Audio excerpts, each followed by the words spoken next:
بسم اللہ الرحمن الرحیم۔ حج ڈاکٹر علی شریعتی کی کتاب، 10واں حصہ، حجر الاسود، بیعت۔ رکن حجر الاسود وہ مقام ہے کہ جہاں سے تمہیں داخل طواف ہونا پڑے گا۔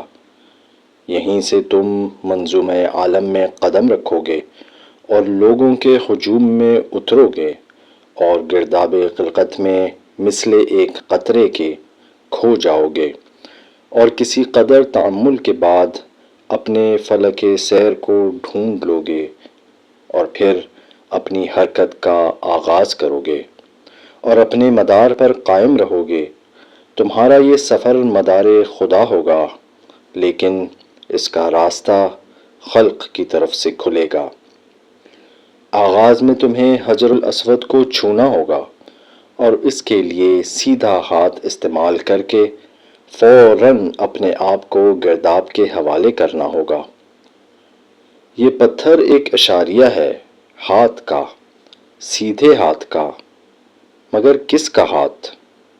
اللہ کا سیدھا ہاتھ۔ الحجر الاسود یمین اللہ فی ارضہ۔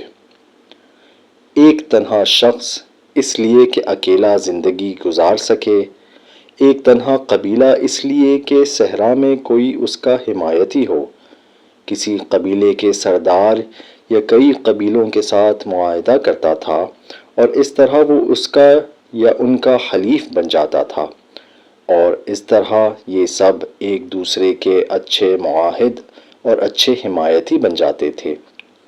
لوگ کسی کام یا کسی بڑی بات کے سلسلے میں کسی بڑی شخصیت کے ساتھ معاہدہ کرتے تھے اور اس معاہدے کا نام بیعت تھا اور اس کی شکل۔ تم جب کسی قبیلے کے سردار یا کسی رہبر و رہنما کے ہاتھ پر بیعت کرتے تھے تو اپنا سیدھا ہاتھ آگے لاتے تھے اور وہ اپنے سیدھے ہاتھ یعنی یمین کو تمہارے سیدھے ہاتھ پر رکھتا تھا، اور اس طرح تم اس کی بیعت میں آ جاتے تھے اور اس کے حلیف بن جاتے تھے۔ اور رواج تھا کہ جب تمہارا ہاتھ بیعت کے لیے کسی اور کے ہاتھ میں جاتا تھا تو وہ پچھلی بیعتوں سے آزاد ہو جاتا تھا۔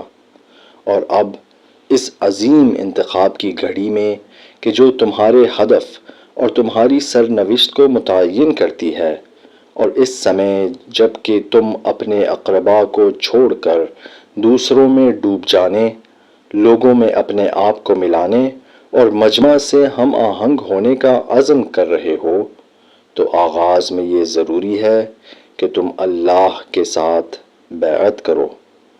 خدا نے اپنے سیدھے ہاتھ کو تمہارے سامنے کھول دیا ہے، اب تم بھی اپنا ہاتھ بڑھا کر اس کے ہاتھ بیعت کر لو اور اس کے معاہد بن جاؤ۔ اپنے تمام پچھلے عہد و پیمان کو توڑ دو، ان سب کو منسوخ کر دو۔ اپنا ہاتھ زر، زور، مکر و فریب، زمین کے خداؤں، قبائلی سرداروں، اشراف قریش، مالکان بیوت اور ان سب کی بیعت سے اٹھا لو اور آزاد ہو جاؤ۔ اللہ کے ہاتھ کو اپنے ہاتھ پر محسوس کرو، اسے مس کرو۔ یہ ہاتھ ان ہاتھوں پر ہے جنہوں نے تمہارے ہاتھ کو اپنی بیعت پر باندھ لیا ہے۔ اب جب تم نے دوسروں کی بیعت سے آزادی حاصل کر لی، خدا کے ہاتھ پر اپنا ہاتھ رکھا، اپنے میثاق فطرت کی تجدید کی، مسئول بنے اور خدا کے ساتھ تمہارا معاہدہ ہو گیا، تو اپنے آپ کو خلقت میں سمو دو، رکو نہیں، چلو اور اپنے مدار کو ڈھونڈو، اس کا انتخاب کرو اور مجمع میں کود پڑو اور طواف کی منزل میں آؤ۔ اس چھوٹی سی نہر کی طرح جو ایک عظیم اور طاقتور ندی سے ملتی ہے، تم بھی قدم بقدم اپنے ٹھہرے ہوئے وجود اور الگ رہ جانے والی ذات سے دور ہونے لگو گے اور مجمع میں شمولیت اختیار کر لو گے۔ تمہارا طواف شروع ہوگا اور تم یہ کوشش کرو گے کہ اپنے دائرہ طواف کے مدار کو گھر سے قریب تر کر لو۔ تمہیں محسوس ہوگا کہ تم اکیلے نہیں جا رہے ہو، پورا مجمع تمہارے ساتھ جا رہا ہے، اور پھر آہستہ آہستہ تم پر ظاہر ہوگا کہ تم خود نہیں جا رہے ہو، مجمع تمہیں لے جا رہا ہے۔ جن پاؤں نے تمہیں فردیت پر قائم رکھا تھا، انہوں نے تمہارا ساتھ چھوڑ دیا ہے اور وہ بیکار ہو گئے ہیں۔ مجمع کی قوت، مجمع کی حرکت، مجمع کے عزم، مجمع کے کھچا کھچ اور قانون عالم نے تمہیں سختی سے اپنی آغوش میں جکڑ رکھا ہے۔ اب تم اپنے پیر پر نہیں ہو، غیر کے ہاتھ میں نہیں ہو، سرے سے ہو ہی نہیں، فقط مجمع ہے۔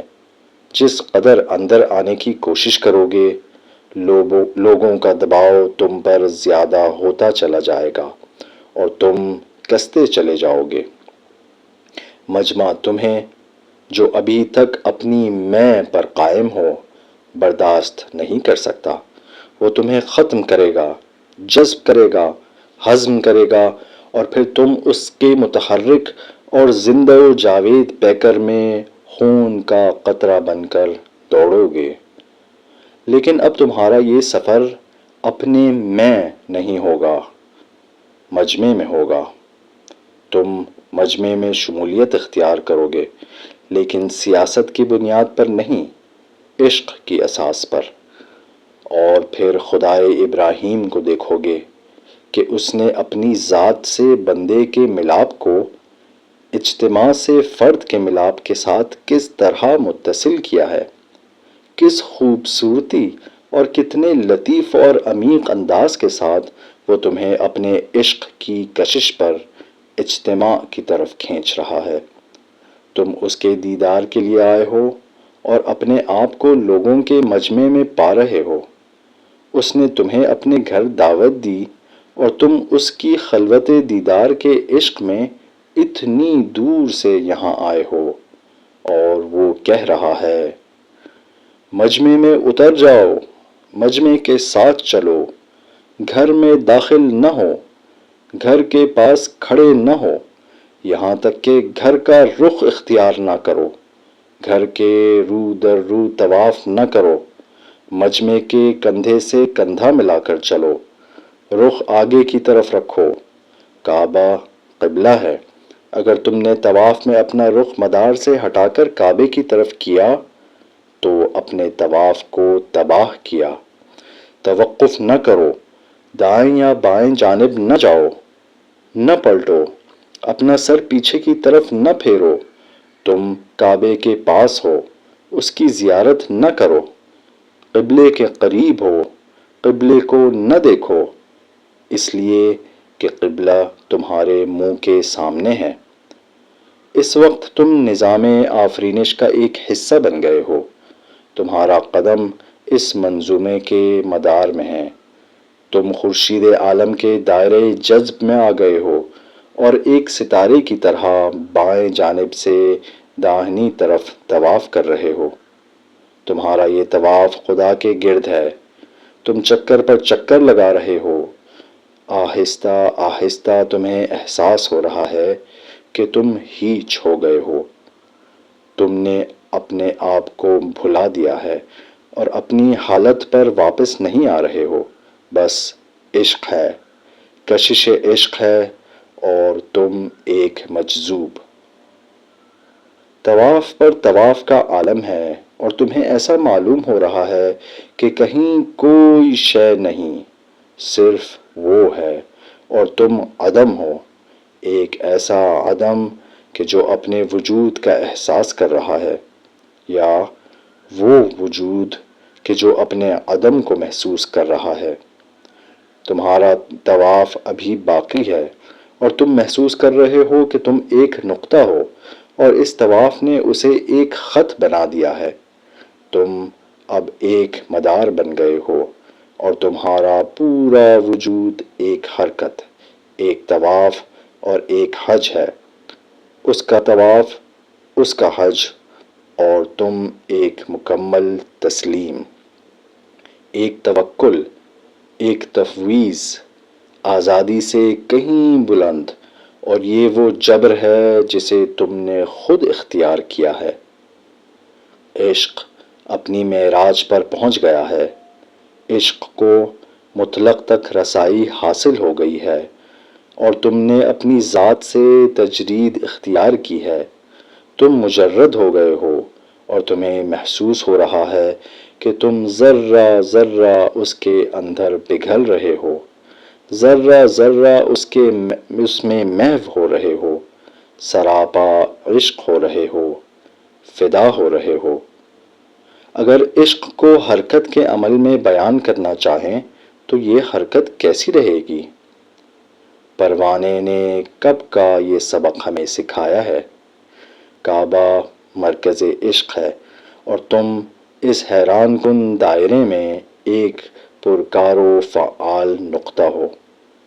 ہاجرہ نے ہمیں سکھایا ہے، بلند پا یہ معشوق انسان کا عظیم معاہد، خدائے بزرگ و برتر اسے حکم دیتا ہے کہ اپنے شیرخوار بچے کو اٹھاؤ اور شہر و دیار و آبادی سے ہجرت اختیار کرو اور اس ہولناک درے میں آؤ کہ جہاں گھاس، تنکا، حتیٰ کہ بیابان کی خاردار جھاڑی بھی سر اٹھاتے ہوئے ڈرتی ہے، اور وہ سراپا تسلیم اس حکم کی تعمیل کرتی ہے، وہ حکم کہ جسے عشق مان سکتا ہے اور صرف عشق ہی سمجھ سکتا ہے۔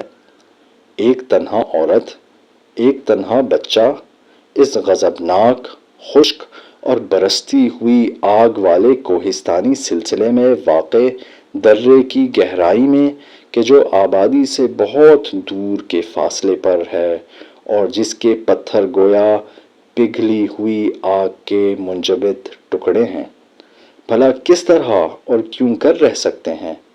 نہ وہاں پانی ہے اور نہ آبادی اور نہ لوگ، لیکن اس کا حکم ہے، اس نے چاہا ہے، توکل اور توکل مطلق۔ یہ وہ بات ہے جسے عقل، قانون اور منطق سمجھ نہیں سکتی۔ زندگی پانی مانگتی ہے، بچہ دودھ چاہتا ہے، انسان کو انیس کی ضرورت ہوتی ہے، عورت سرپرست کی خواستار ہوتی ہے، ماں کو حامی چاہیے ہوتا ہے، تنہا بے یار و ناتوان کو مددگار کی ضرورت ہوتی ہے، مگر یہ عشق ہے کہ جو تمام نفیوں کی جانشین ہوتی ہے۔ عشق کے ساتھ جیا جا سکتا ہے۔ اگر روح عشق کو سمجھ لے تو خالی ہاتھوں سے لڑا جا سکتا ہے۔ اگر مجاہد عشق سے مسلح ہو تو کامیابی اس کے قدم چومتی ہے۔ اے تنہا کنیز، اے عاجز و ناتواں، اے طفل، اے ماتا، اس پر تکیہ کر، اس پر اعتماد کر، اس پر توکل کر۔ 7 چکر پورے کر کے تم طواف سے باہر آتے ہو۔ 7 چکر؟ ہاں، یہاں 7، 6 جمع 1 نہیں، یعنی میرا طواف خدا کے گرد، یعنی میرا ایثار خلق خدا پر ابدی ہے، لا یتناہی ہے۔ میں خلق خدا کی راہ میں اس کے گرد گھومتا رہوں گا۔ یہ حج ہے، زیارت نہیں۔ اور یہاں 7 کا عدد دنیا کی خلقت کو یاد دلاتا ہے۔ کیا تم نے طواف میں اپنے آپ کو دنیا کے ذروں میں سے ایک ذرہ نہیں سمجھا تھا؟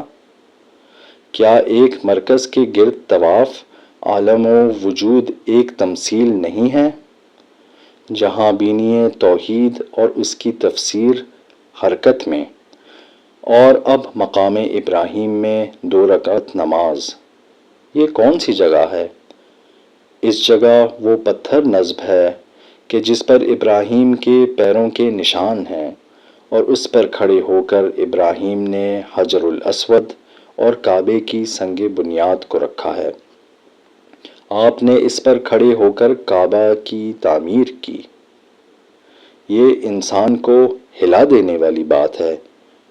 کوئی بات سمجھ میں آئی؟ یعنی کہ ابراہیم کے نقش قدم پر پاؤں کس کا؟ تمہارا۔ واہ، یہ توحید انسان کے ساتھ کیا کچھ کرتی ہے، کتنی دشوار منزل ہے۔ کبھی یہ تمہیں کچھ کی منزل سے بھی باہر نکال دیتی ہے اور کبھی سب کچھ کر دیتی ہے۔ کبھی تمہارے تم ہونے کو برداشت نہیں کرتی، تمہیں کہیں کا نہیں چھوڑتی، اور کبھی ملکوتی بلندیوں کی انتہا تک لے جاتی ہے اور خدا کے زانو بر زانو بٹھا دیتی ہے۔ حرم خلوت خدا میں تمہارا داخلہ کرتی ہے، خانوادہ خدا کے نام سے تمہیں یاد کرتی ہے اور خدا کے روپ میں تمہیں دیکھتی ہے، اور یہ بھی کرتی ہے کہ تمہیں مارتی ہے، کوٹتی ہے، تمہاری نفی کرتی ہے، تمہیں تحلیل کرتی ہے، تحقیر کرتی ہے، تمہارے سر کو بندگی پر پابند کرتی ہے، تمہاری پیشانی کو سجدے کی خاک پر گراتی ہے اور پھر کہتی ہے: اے دوست، اے رفیق، میری تنہائی کے ہمدم، میرے حرم اور میرے اسرار کے محرم، میرے امانت دار، میرے مخاطب، میرے مقصد خلقت، میرے مونس خلقت۔ ابھی کچھ دیر پہلے ساحل گرداب طواف میں اس نے تمہیں اپنے عتاب کا نشانہ بنایا تھا، اس وقت جب تم اپنے تم ہونے کے لیے کھڑے تھے اور تم نے اپنی فردیت کے پاؤں کو قائم رکھا ہوا تھا اور خلق کے پاس کھڑے ہو کر ان کا تماشا دیکھ رہے تھے۔ وہ تمہیں ایک بے مقدار ذرہ بدبودار کیچڑ، خشک مٹی، سیلاب کے تہ نشین گاد کی پپڑی، ایک ٹھیکر اور کوزہ گر کی مٹی کا ایک قطعہ کہہ رہی تھی۔ یہ بہتا ہوا سیلاب کہ جس میں حرکت بھی ہے اور مقصد بھی، جو حج کر رہا ہے، جو رکتا نہیں ہے، جو گندگی سے پاک ہے، چلتا جلا جا رہا ہے، صاف ستھرا، پرجوش و خروش، راہ کی ہر رکاوٹ کو توڑتا ہوا، صحرا شکن، صد مشکن، اور پھر باغ و آبادی بھی اس سے سیراب ہو رہے ہیں، صحراؤں کو بہشت بھی بنا رہا ہے۔ اب اگر تم نے اس سیلاب سے اپنے آپ کو جدا کیا تو گاد بن کر زمین پر چپک جاؤ گے اور پھر خشک ہو کر سخت ہو جاؤ گے، پپڑی بن جاؤ گے اور تم پر دراڑیں پڑ جائیں گی۔ تم زمین کو، کھیتوں کو اور پھول پودوں کو ڈھک دو گے، کفر اور ان ہزار بیجوں کو قلب خاک میں دفن کر دو گے، سڑا دو گے، مار دو گے، مٹا دو گے، کہ جن میں اگنے، بڑھنے، پھوٹنے، خاک سے سر اٹھانے، کھلے آسمان کے نیچے پنپنے، برگ و بار دینے اور آفتاب کے نیچے لب کھولنے کا شوق و ولولہ موجیں مارتا ہے۔ سیلاب اپنی روح میں ہے، مست اور صاف و شفاف، حیات بخش اور مسیحا دم، اور تم ایک گڑھے میں، فردیت اور روحانیت کے ایک گوشے میں، اپنی خودی کے جوہر میں، ساکن و محبوس تنہائی میں اور فردیت کے حصار میں پڑے ہو کہ اس سے لذت حاصل کرو یا پھر ریاضت کو اپنا شغف بناؤ۔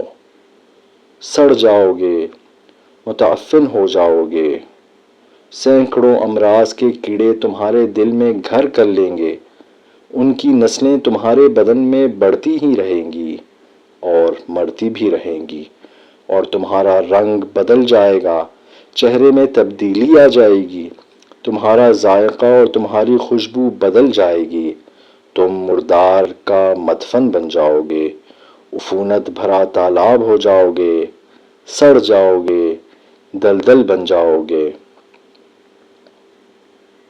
واہ، کیا کہنے! پتھر سے باہر آنا، اپنے سر کو سرنگ سے ٹکرانا، راستے میں دشت حائل ہو تو اسے کاٹ کر نکلنا، اور اگر درہ درپیش ہو تو اس سے پھسل کر نیچے آنا۔ کتنے شرف کی بات ہے۔ لیکن چونکہ تمہارا دل ایک متعفن جوہر کی طرح ہے، اس لیے وہ راکد و ساکت و آرام و خاموش ہے۔ جاری ہو جاؤ، سیلاب بن جاؤ، ٹکراؤ، رکاوٹوں کو دور کرو، راستہ صاف کرو اور پھر باہر آؤ، حج کرو۔ طواف کرنے والی خلقت کے گرداب میں اپنے آپ کو سمو دو، طواف کرو۔